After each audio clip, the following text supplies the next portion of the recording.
கர்த்தருடைய பரிசுத்தமான நாம மகிமைப்படுவதாக. ஆசீர்வாதமான ஒரு நல்ல காலை வேளையிலேயும் பாளையங்கோட்டை இந்திய தேவ சபையிலிருந்து காலை மன்னாவை உங்களுக்கு வழங்குவதில் மிகுந்த சந்தோஷம். கிருபையாய் கர்த்தர் தந்த நாளுக்காக நன்றி சொல்லுவோம். இந்த நாள் செப்டம்பர் மாதம் 13ஆம் தேதி சனிக்கிழமை காலவேளை. இந்த காலவேளையிலேயும் கர்த்தருடைய வேதத்தை நாம் தியானிப்பதற்கு தேவன் நம்முடைய இருதய கண்களை மனக்கண்களை திறந்தருளுவாராக. ஸ்தோத்திரம். இந்த நாளுக்கான தியான அதிகாரம் 1 சாமுவேல் 3ஆம் அதிகாரம். இந்த அதிகாரத்தில் தேவன் பிள்ளையாண்டானாகிய சாமுவேலோடு கூட பேசுகிற ஒரு சம்பவத்தை இந்த அதிகாரத்தில் வாசிக்கலாம். 21 வசனங்களை உள்ளடக்கின ஒரு அதிகாரம்.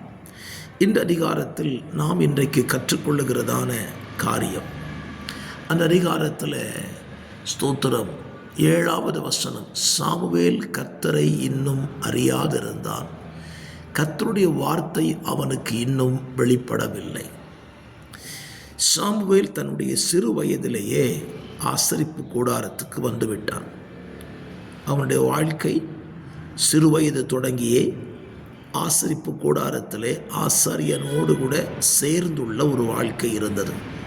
இன்றைக்கும் நம்முடைய வாழ்க்கையிலே நம்முடைய பிள்ளைகளை தேவாலயத்தில் இருக்கிற ஊழியர்களோடும் இணைத்து வாழுகிற ஒரு வாழ்க்கையை நாம் இன்றைக்கு நம்முடைய பிள்ளைகளுக்கு கற்றுக் கொடுக்க வேண்டும். முற்காலங்களில் எல்லாம் பிள்ளைகள் தேவாலயத்தின் வேலைகளை செய்வதும் தேவ ஊழியர்களுக்கு பணிவிடை செய்வதிலுமே அதிக கவனம் செலுத்தினார்கள். இன்றைக்கு அது குறைந்து வருகிறதை பார்க்க முடிகிறது. அப்படி இராதபடி நம்முடைய பிள்ளைகளை தேவாலயத்தின் வேலைகளிலேயும் தேவ ஊழியர்களோடு கூட இணைந்து வாழுகிறதிலேயும் நாம் அனுமதிக்க பிரயாசங்களை எடுப்போம். இரண்டாவதாக, ஒரு சாமுவேல் ஏலியோடு கூட வாழ்ந்திருந்தாலும் அவனை குறித்து வேதம் சொல்லுகிறது, அவன் கர்த்தரை அறியாதிருந்தான். சாமுவேல் ஏன் கர்த்தரை அறியவில்லை? அதற்கான பிரதானமான ஒரு காரியத்தை இந்த காலவெளியிலே சிந்திக்கலாம். ஸ்தோத்திரம். அதனை 8ஆம் வசனத்தில் நீங்கள் கடைசி வசனத்தை வாசிக்கும் பொழுது, அப்பொழுது கர்த்தர் பிள்ளையாண்டானை கூப்பிடுகிறார் என்று ஏலி அறிந்தான். பேசுகிற ஒரு தெய்வம் இந்த ஆலயத்தில் இருக்கிறார் என்பதை ஏலி சாமுவேலுக்கு கற்றுக் கொடுக்க தவறி இருந்தான். என்னை கேட்கிற அருமையான கர்த்தருடைய பிள்ளைகளே, நம்முடைய பிள்ளைகளுக்கு இயேசு பேசுகிறவர், தேவன் பேசுகிற தெய்வம் என்பதை நாம் கற்றுக் கொடுக்க வேண்டும். எந்த காரியத்திற்கும் நான் உனக்காக ஜெபிக்கிறேன் என்ற சொல்லை தவிர்க்க வேண்டும். இன்றைக்கும் கிறிஸ்தவ உலகில் இருக்கிற மிகப்பெரிய ஒரு காரியம், எந்த பிரச்சனையாக இருந்தாலும் எங்களிடத்திற்கு எழுதுங்கள், நாங்கள் ஜெபிக்கிறோம்.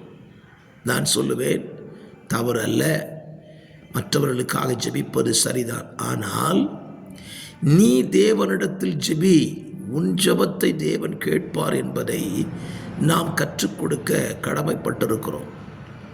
எந்த தேவையாயிருந்தாலும் எனக்காக ஜெபிக்கிறவர்கள் ஒருவர் இருக்கிறார்கள், அவர்கள் ஜெபித்தால் போதும் என்கிற மனநிலை மாறி, பேசுகிற ஒரு தேவன் என்னோடு கூட இருக்கிறார், அவரிடத்தில் நான் ஜெபிப்பேன், அவர் என் ஜெபத்திற்கு பதில் தருவார் என்கிற அந்த மன தெளிவு இன்றைக்கு ஜனங்களுக்குள்ளே இருக்க கர்த்தர் உதவி செய்வாரா? அதை நாம் கற்றுக் கொடுக்க வேண்டும்.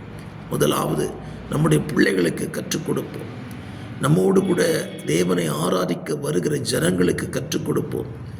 எல்லா காரியத்திற்கும் தேவனிடத்தில் நேரடியாக தொடர்பு வைத்துக் கொள்ளுகிற அந்த உன்னத அனுபவம் நமக்கு தேவை. சிலர் பாருங்கள், எதனாலும் நாங்கள் டைரெக்டாக ஆண்டவர்கிட்ட பேசிக்குவோம் அப்படிம்பாங்க. நல்லது. ஆண்டவர்கிட்ட பேசுகிறவங்க ஆண்டவர் தந்த ஊழியரோடு ஐக்கியப்பட்டிருப்பார்கள், ஆண்டவருடைய திருச்சபையோடு ஐக்கியப்பட்டிருப்பார்கள், ஆண்டவர் தந்த ஜனத்தோடு ஐக்கியப்பட்டிருப்பார்கள். ஆகவே இரண்டும் நமக்கு தேவைதான். சாமுவேலுக்கு ஏலி கற்றுக் கொடுத்த பிற்பாடுதான் சாமுவேல் கர்த்தரை அறிந்து கொண்டான். இந்த காலவெளியிலே கர்த்தரை அறிந்து கொள்வதற்கு கற்றுக் கொடுப்போம், கற்றுக்கொள்வோம். கர்த்தர் நம்மை ஆசீர்வதிப்பார். பிதாவே, இந்த வார்த்தையின்படி எங்களை சார்ந்தவர்களுக்கு இதை கற்றுக் கொடுக்க உதவி செய்யும். இயேசுவின் நாமத்தில் பிதாவே, ஆமென்.